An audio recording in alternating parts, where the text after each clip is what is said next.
Okay guys, before we get into today's video, I just ran the BMO half marathon. I walk ran it.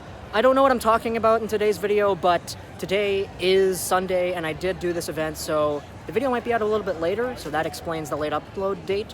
But whatever the video is about, just know that I am very exhausted right now, and my knees, my legs, they hurt, but it was all worth it for this medal. 2 hours and 10 minutes was my time, but that's because I really did walk basically the second half. So whatever the video is today, enjoy it, I guess. I'll be at home in a little bit to make it.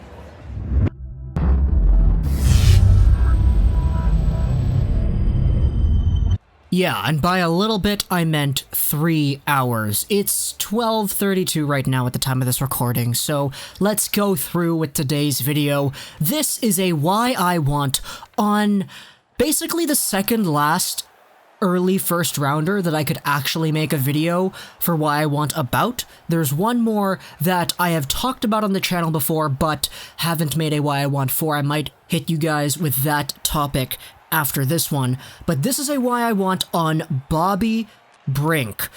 One quick note about the gameplay, if you're wondering why it's Portland and the WHL, that's because this team has Bobby Brink's CHL rights. And the other team that we're playing, the Prince George Cougars, they're the team that used to have Brink's rights before they traded it over to Portland. Now, Brink is a player that a lot of you guys might be thinking, okay, what are you doing, Lego? Bobby Brink is a guy who's not supposed to go that early, right? Why are the Canucks going to take Bobby Brink at 10? Why do you want them to do that? Well, let's just go over where he's supposed to be going. TSN and Bob McKenzie have Brink at 33, which in my opinion is an absolute disgrace. I don't think that is right at all. If anything, I think Brink personally is top 12, but let's go through everything else. HockeyProspect.com has Brink at 15, Future Considerations at 23, ISS Hockey at 23. NHL Central Scouting has Bobby Brink as the 19th best North American skater, and Elite Prospects on their own ranking, they have Bobby Brink at 12.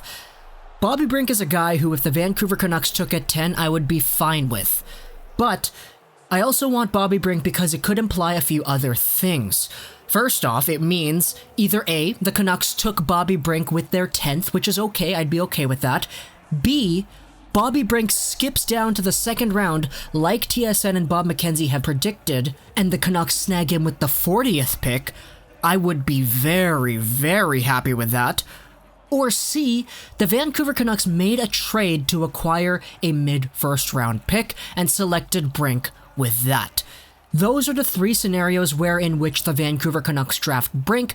I am okay with them using 10th on him, I am very good with him dropping to second, and I am very good with the Canucks making a trade to acquire him. So why exactly do I want this? Why do I want Brink? Bobby Brink is a 5'10", 163-pound right winger playing for the Sioux City Musketeers. In the 45 USHL games that he played this season, Bobby Brink had 68 points. He won the USHL's Forward of the Year award and was the only non-Tri-City Storm player to win basically any award. Rookie of the Year, Goalie of the Year, Defender of the Year, they were all Tri-City Storm players, which is crazy, but Bobby Brink was the only one to break that as he won Forward of the Year. He also was named to the USHL's first All-Star team. Brink started out the season as a 4th, 6th round pick in the NHL draft, but has really skyrocketed because of his fantastic season. Brink, with his 68 points in 43 games, puts him at an incredible set of company for USHL forwards before they're drafted. Check out this list. This is from 2013 up until today, USHL players under the age of 18 and how many points they've gotten.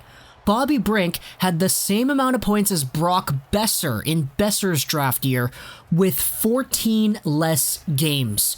He had the same goals and assists as Besser in his draft year.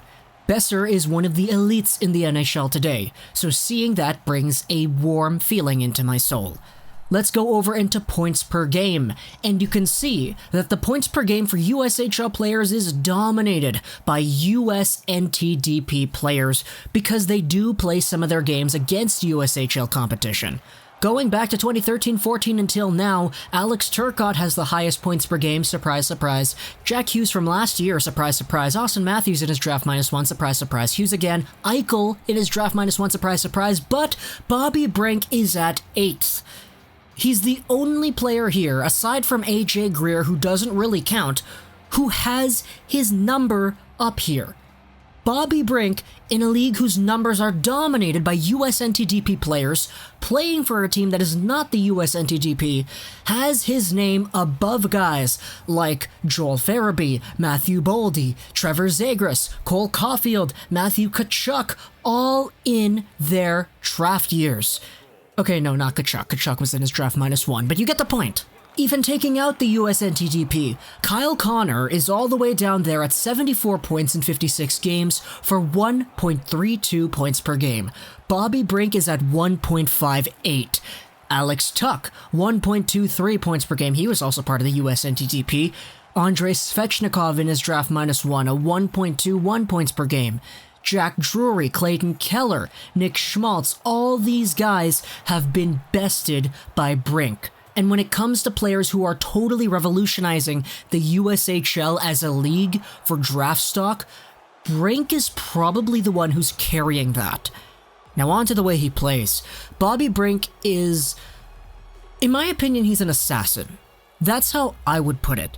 Brink is not super amazing at skating, but he is really quick and he is really spontaneous, wherein he's a guy who can go from 0 to 100 real quick because his acceleration is on point. His top end speed isn't really that good, but his acceleration and his poise really allows him to succeed in the game. The reason I call Bobby Brink an assassin is because he's not necessarily somebody who drives the play entirely. In fact, he drives the play more when he's away from the puck than when he has it. And you don't really notice Bobby Brink when you enter the zone. He's usually a trailer. He's usually a guy who lets his other Sioux City Musketeer teammates bring the puck in. But what Brink does so well is he slithers around the open ice, and he finds areas that nobody can really see. And when he gets a puck, he's able to go through, use his fantastic puck skills and his fantastic shot to get things the way he wants to get them. And Brink doesn't necessarily do things the most conventional way. He's more like a ghost who appears out of nowhere with the puck and he does damage. In fact, Bobby Brink is so good and he's so skilled that playing for the U18 World Championships with the USNTDP, he was actually invited.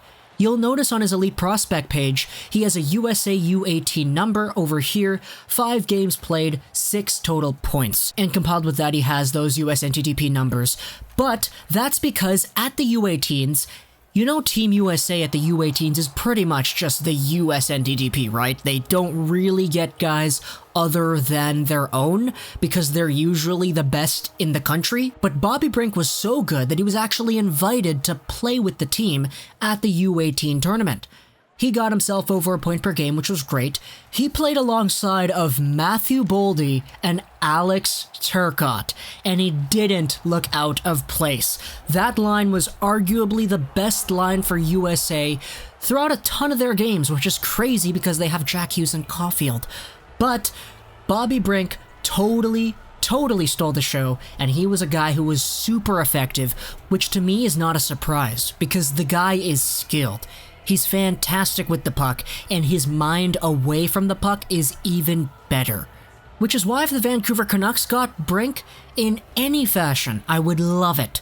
He's a right winger who's listed as a right winger, but he's a guy who can play basically all forward positions because he roams. He's like a ghost. He slithers around trying to find the open space. And I know it kind of sounds weird to say that a guy who's most effective without the puck is a good player, but the reason he's able to set up his teammates so well is because he's so smart. And compiled with those skills that he has with the puck on his stick, it makes for a very deadly player. He needs to improve his top speed, especially as a small guy, but he's so effective wherever he goes. Which is why the Vancouver Canucks drafting Brink would be so cool for me, because having Brink playing alongside of Besser and Pettersson, or having Brink alongside of Horvat, that would be amazing. Horvat's point totals would skyrocket, let's just establish that right now, and Bobby Brink would be the final piece for our top power play, with Besser, Pettersson, Hughes, and Horvat. He's a right shot, so that's the final piece of the puzzle there. So, Bobby Brink, he's an underrated player, a guy who wasn't really supposed to get drafted as high as he's going to be, but he's really skilled, and I want him for Vancouver. Hope you guys enjoyed. This was saying gaming. I'm gonna go now and get bubble tea, but then pass out because I'm still recovering from this half marathon. And bye.